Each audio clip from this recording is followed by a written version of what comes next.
মুখ্যমন্ত্ৰীয়ে হত্যাকাণ্ড বুলি কৈ পেলাই যিখন চাৰ্জশ্বিট দাখিল কৰিছিল অভিবক্তাৰ মতে সেই চাৰ্জশ্বিটখন হেনো আছিল এখন ক্লিন চিটহে। কি সুন্দৰ নাটক নহয়নে? নমস্কাৰ বন্ধু বান্ধৱীসকল, আপোনালোকক স্বাগতম জনাইছোঁ মোৰ অন্য এটা নতুন ভিডিঅ'ৰ মাজলৈ। ইতিমধ্যে আপোনালোকে গম পাইছে 2 তাৰিখে আকৌ শুনানি আছে আৰু সেই শুনানিত বোলে সেই 5 কালপিতকেইজন আহিব নোৱাৰে। কাৰণ কিয় জানেনে? তেওঁলোকৰ নিৰাপত্তা মানে হেৰিটো নাই, আৰক্ষী প্ৰশাসন বোলে নাইকিয়া, সেইটো কাৰণে আহিব নোৱাৰে। আৰু গৃহ বিভাগৰ কিমান চৰম ব্যৰ্থতা চাওকচোন। আচলতে ব্যৰ্থতা নহয়, এয়া হ'ল আমাৰ মুখ্যমন্ত্ৰীৰ চালাকি। আৰু সকলোৱে গম পায় গৃহ বিভাগটো আমাৰ মুখ্যমন্ত্ৰীৰ হাততেই আছে আৰু তেওঁ সাহস কৰিব পৰা নাই। তেওঁ যিমানেই কিন্তু দম মাৰি কথা নকওক কিয় তেওঁ সাহস কৰিব পৰা নাই। যিমানেই আঁচনি নিদিয়ক কিয়, যিমানেই যি নকৰক কিয়, মানুহ ইমান মূৰ্খ নহয়। আৰু সেই কালপিতকেইটা কথা কৈছোঁ, সেইকেইটা তেওঁলোকে কিয় ক'ব নোৱাৰে বোলে আমাৰ গাত দুখ নাই, আমি যামেই। তেওঁলোকৰতো দম থাকিব লাগিব নহয় জানো? তেওঁলোকৰ নিশ্চয় গাত দুখ আছে, সেইটো কাৰণে আহিব নোৱাৰে। আৰু দেখিছোঁ কেইদিনমানৰ পৰা যে সেই অমৃত প্ৰভা ডেলিভাৰীহে, অমৃত প্ৰভা আমুকহে তামুকহে। আমাৰ সেইবিলাক দৰকাৰ নাই নহয়। বজৰুৱা মানুহ কাৰ ফালৰ কি হৈছে সেইবিলাক আমাৰ জনাৰ দৰকাৰ নাই। আৰু মই পাইছোঁহে দেই কিছুমান হেৰিত, সেইবিলাক ইমান মই গুৰুত্বও দিয়া নাই। এইবিলাক ফকতীয়া কথাও হ'ব পাৰে, কাৰোবাৰ ডেলিভাৰী হয় কিবা হয়, সেইবিলাক আমাৰ জনাৰ মানে জানিবলৈ আমাৰ দৰকাৰো নাই বা ইচ্ছাও নাই। কিন্তু কথাৰ মূৰত কথাটো ক'বই লাগিব নহয়নে? আৰু তেওঁলোক বোলে আহিব নোৱাৰে কিয়? আজি এইবাৰ দ্বিতীয়টো হ'ল নহয়নে? দ্বিতীয়টো জানুৱাৰী 2 তাৰিখ, নতুন বছৰ। তেওঁলোকৰ গাত যদি দুখ নাই তেওঁলোক আহিব পাৰিব লাগিছিলে, কিন্তু তেওঁলোক আহিব নোৱাৰে বোলে। এই ভাচুৱেল মাচুৱেল নামাৰি পেলাই কৰিব কি কওকচোন? আহি আছে 26ৰ ইলেকশ্যন আৰু এই 26ৰ ইলেকশ্যনৰ কাৰণে তেওঁলোক ইমান তৎপৰ হৈছে। কাৰণ মন্ত্ৰী বিধায়কবিলাকে এতিয়া নিজৰ নিজৰ সমষ্টিত গৈ পেলাই নিজৰ নিজৰ কাম কৰিব লাগিব, মেল মিটিং কৰিব লাগিব। আৰু তাত পুলিচ প্ৰশাসন মোতায়েন নকৰি পেলাই এই হত্যাকাৰীকেইটাৰ পিছত বাৰু পুলিচ প্ৰশাসন দিবনে? কেতিয়াও নিদিয়ে মুখ্যমন্ত্ৰীয়ে। আৰু যেতিয়া দিব লাগে তেতিয়া তেওঁলোকে নিৰাপত্তা দি মুখ্যমন্ত্ৰীয়ে য'ত তেওঁলোকৰ বাকচত ভৰোৱা দি ভৰাই থ'ব লাগে ভৰাই থৈছে। আৰু তেওঁলোকে যে কৈছে আমি নাযাওঁ গুৱাহাটীলৈ, তেওঁলোকে নিজে কোৱা নাই, তেওঁলোকে স্বীকাৰ কৰা নাই যে আমি নাযাওঁ। আচলতে এইবিলাক টেকনিক তেহেঁতৰ, এইবিলাক মানে কয় নহয় শিয়াল বুদ্ধি বুলি কয় যে, এইবিলাক তেওঁলোকৰ হ'ল শিয়াল বুদ্ধি।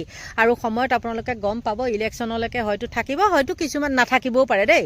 ইলেকশ্যনলৈকে নাথাকিবও পাৰে। কিয় জানানে? কাৰণ চাৰ্জশ্বিটখন একেবাৰে দুৰ্বল। এইবিলাক যে দিছে 12,700 পৃষ্ঠা যে চাৰ্জশ্বিট দিছে, একেবাৰে দুৰ্বল। আৰু আমাৰ আচলতে কি জানে, কিছুমান সাধাৰণ কথা এটাকে আপোনালোকক কওঁ, বেজীটো চুৰ কৰি হ'লেও কিন্তু জেলত যায়, কিন্তু কিছুমান কি হয় ধন সম্পত্তি চুৰ কৰিও তেওঁলোক জেললৈ নাযায়, কিন্তু সাধাৰণ বেজী চুৰ এটাও হ'লে জেললৈ যায়, বা বেলুন চুৰ এটা হ'লেও মানে জেললৈ যায়। মোক কৈছিলে, জেলত থকা মানুহে কৈছিলে দেই। গতিকে বন্ধু বান্ধৱীসকল, চাৰ্জশ্বিটখন আমাৰ ইয়াৰ অসম আৰক্ষীয়ে যেতিয়া চাৰ্জশ্বিট দুৰ্বল কৰে, সেই চাৰ্জশ্বিটৰ দুৰ্বল হেৰিটোত কি হয় জানেনে? যেনে আপোনালোকে সকলোৱে গম পায় নাৰেংগীত যে এটা মাজতে টিবুল মাৰ্ডাৰ হৈছিলে, সেই বন্দনা কলিতা, হয়তো আপোনালোকে গম পায়, পাহৰি যোৱা নাই। তেওঁৱে ওলাই আহিলে মুকলি আকাশৰ তললৈ 3 মাহৰ পিছত, আৰু তেওঁ নিৰ্দোষী প্ৰমাণ হ'ল, হৈ পেলাই তেওঁ ওলাই আহিলে। গতিকে আপোনালোকে নিজে ভাবি চাওকচোন হয়নে নহয় কথাটো।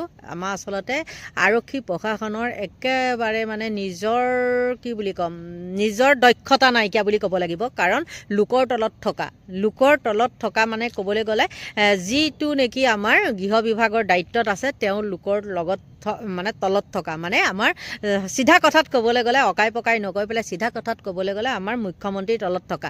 আৰু আপোনালোকে গম পায়নে, আমাৰ গুৱাহাটীতে হওক বা অন্য জেগাতেই হওক, কিন্তু গুৱাহাটীত আমাৰ মুখ্যমন্ত্ৰীৰ নিজৰ একে সখীয়েকৰ পৰা অঙহী বঙহী ককাই ভাই সকলোখিনি হ'ল মানে মহন্ত গোস্বামী কিবা কিবি গোটেইখিনি আমাৰ ঠায়ে ঠায়ে থৈ লৈছে, যাতে কোনেও কাকো একদম খোজ মাৰিব নোৱাৰে। খোজ মাৰিলে মানে তেওঁলোক জাঙুৰ খাই আহিব, তেনেকুৱা। আৰু সেইকাৰণে আমি ভাবিছিলোঁ যে বিকল্প এখন আমাক চৰকাৰ লাগে নহয়নে, নিজৰ মতে চলিবলৈ, কিন্তু সেইটো নাই। আৰু আমাৰ আচলতে মানুহখিনিয়ে হ'ল বদমাছ, আমাৰ বিৰোধী দলসমূহেই হ'ল বদমাছ। বিশেষতে বিজেপিৰ পিছত আমি চাবলৈ গ'লে কংগ্ৰেছ আছিলে নহয় জানো, কিন্তু কংগ্ৰেছ দলটোৱে একেবাৰে ধুৰন্ধৰ। তাৰ ভিতৰত কিন্তু সকলোখিনি নহয় দেই, মেইন গৌৰৱ গগৈটোৱে কথা ক'বলৈ গৈছোঁ।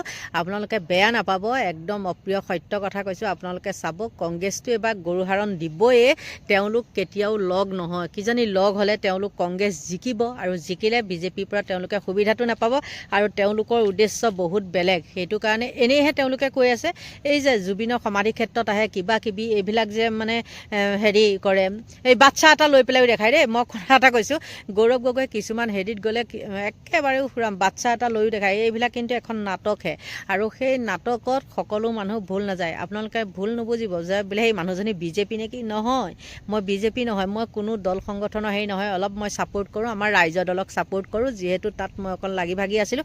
আৰু এতিয়া সম্পূৰ্ণৰূপে মোৰ নিজৰ স্বাস্থ্যৰ কাৰণে মানে অলপ ঘৰুৱাও সমস্যা হৈ আছে। কাম কৰা মানে কাম কৰা বুলি ক'বলৈ গ'লে আকৌ আপোনালোকে ঘৰৰ কামটো হেৰি নহয়, মোৰ কিবা কিবি কাম বহুতো চলি আছে, সেইবিলাকত মই ব্যস্ত থাকিব লাগে কাৰণে পৰাখিনিত যাওঁ আৰু নোৱাৰাখিনিত মই নাযাওঁ, যিখিনি বলে পাৰোঁ। কাৰণ এতিয়া বয়সো হৈ আহিছে নহয়নে। আগতে একদম খোজকাঢ়ি হ'লেও মানে মাৰি পঠিয়াওঁ, আজিকালি মই সেই তেনেকুৱা নহয়। আৰু মানুহৰ ৰেহ ৰূপবিলাক চাই আছোঁ, চব মানুহবিলাক আজিকালি স্বাৰ্থপৰ, গম পাইছেনে। সেইটো কাৰণে মানে বহি গৈছোঁ। আৰু আমাৰ কোনো স্বাৰ্থ নাই, কিন্তু কি হয় মানে ৰাইজৰ স্বাৰ্থতে ভাল হওক বুলি, এটা পৰিৱেশটো এটা ঠিক হওক বুলি আমি বিচাৰিছিলোঁ। কিন্তু যিবিলাক কাণ্ড কাৰখানা দেখোঁ সেইবিলাক নহ'ব। আৰু সকলো বিৰোধী এক হৈ পেলাই আমি ভাবিছিলোঁ কি যেন তেন চৰকাৰখনক হেৰি কৰা যায়, কিন্তু গৌৰৱ গগৈয়ে সেইটো কেতিয়াও মানি নলয়। আপোনালোকে হয়তো নিউজত পাইছে। কিন্তু যিয়ে নহওক, মই ক'বলৈ গৈছিলোঁ এই 2 তাৰিখে আহি থকা চাৰ্জশ্বিট, আৰু সেইকেইটা এই ধুৰন্ধৰকেইটা বোলে ইয়াত আহিব নোৱাৰাৰ কাৰণে এইবাৰ মানে কিবা ভাৰ্চুৱেল হ'ব বোলে। ভাৰ্চুৱেল মানে আপোনালোকে জানেই নহয় জানো সেইবিলাক। কিন্তু এতিয়াহে দেখিছোঁ, আৰু কিবা নাজানো, অন্য ক্ষেত্ৰত হোৱা হয় কিন্তু আহিব লাগিবই বুলি তেনেকৈ কৰিলে হয় নহয়নে। কিন্তু এইকেইটা ক্ষেত্ৰত নকৰা মানে কি জানেই, আৰু উৰহী গছৰ ক'ৰবাত বোলে কিবা এটা কয় নহয়, পাহৰিলোৱেই, বোলে ইয়াত মাৰিলোঁ টিপা গড়গাঁও পালেগৈ শিপাখাৰী, তেনেকুৱা ইয়াতে টিপাটো মাৰি থৈছে, তেওঁলোকে তাত কৰি দিছে, আমি যাব নোৱাৰোঁ, মানে আমাৰ এনেকুৱা কিবা কিবি প্ৰব্লেমবিলাক দেখাইছে। গতিকে এটা কথা আপোনালোকক কওঁ কি জানেনে, জুবিন গাৰ্গক কোনেও ন্যায় দিব নোৱাৰিলেও জুবিন গাৰ্গৰ আত্মাই বা জুবিন গাৰ্গে নিজৰ ন্যায় নিজে ল'বলৈ তেওঁ সাজু হৈছে। আৰু ইতিমধ্যে বহুত ঠাইত কিছুমান মানে অলৌকিক কিছুমান কাণ্ড কাৰখানা ঘটি আছে। ইয়াৰ পৰাই গম পায় যে জুবিন গাৰ্গে ন্যায় কেনেকৈ লয়। আপোনালোকে জীয়াই থাকিলে বা মই হ'লেও জীয়াই থাকিলে আপোনালোকে গম পাব। আৰু মই জীয়াই থকালৈকেতো যিমানখিনিলৈকে পাৰোঁ আৰু সিমানখিনিলৈকেতো মই ভিডিঅ' বনাই গৈয়ে থাকিম। আৰু আপোনালোকে মোৰ ভিডিঅ' চাই কেনে পাই নাজানো, আৰু মোৰ ভিডিঅ'সমূহ একদম বয়সস্থ মানুহসকলেহে চায় দেই, বহুতে নাচায়, বহুতে চায়। যিসকলে নিউজৰ প্ৰতি হেৰি আছে তেওঁলোকে চায়।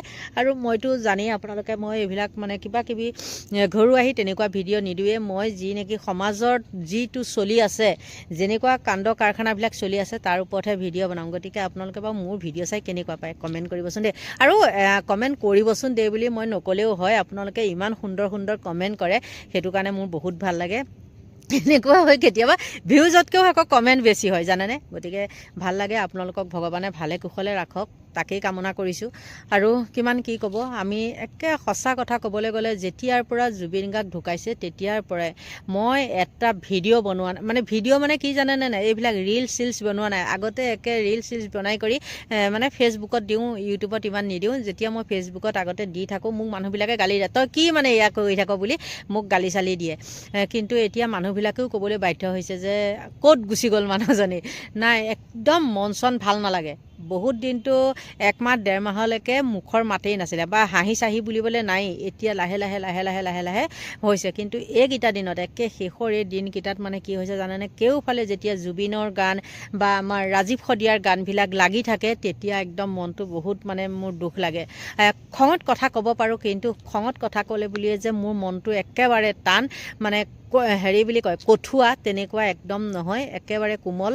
আৰু সেই সৰলতাৰ সুযোগ বহুতে লৈছিলে, কিন্তু এতিয়া আৰু মই সেই সৰলতাৰ সুযোগ ল'বলৈ কাকো নিদিওঁ, কাকো মোৰ ওচৰ চাপিবলৈ নিদিওঁ। মানে মোৰ ঘৰতে প্ৰৱেশ নিষেধ, তেনেকুৱা 2 নম্বৰী মানুহবিলাক। আৰু সেইকাৰণে কৈছোঁ আপোনালোকে ভুল নুবুজিব বোলে এই মানুহজনীয়ে খং ৰাগত কথা কয় গতিকে তেওঁ তেনেকুৱা নহয় মই যাক ভাল পাম একদম পোকৰো ধুৱাই দিম আৰু যাক বেয়া পাওঁ মোৰ চাৰিসীমাৰ ভিতৰতো মই ভৰি দিবলৈ নিদিওঁ আৰু তেনেকুৱা মোৰ লগত হৈছেও গতিকে বন্ধু বান্ধৱীসকল এইখিনিতে আপোনালোকৰ পৰা ল'ব লাগিব বিদায় সকলোকে ভগৱানে ভালে কুশলে ৰাখক তাকেই কামনা কৰিছোঁ আৰু মোৰ ভিডিঅ'টো ইমানতে সামৰণি মাৰিছোঁ বাই বাই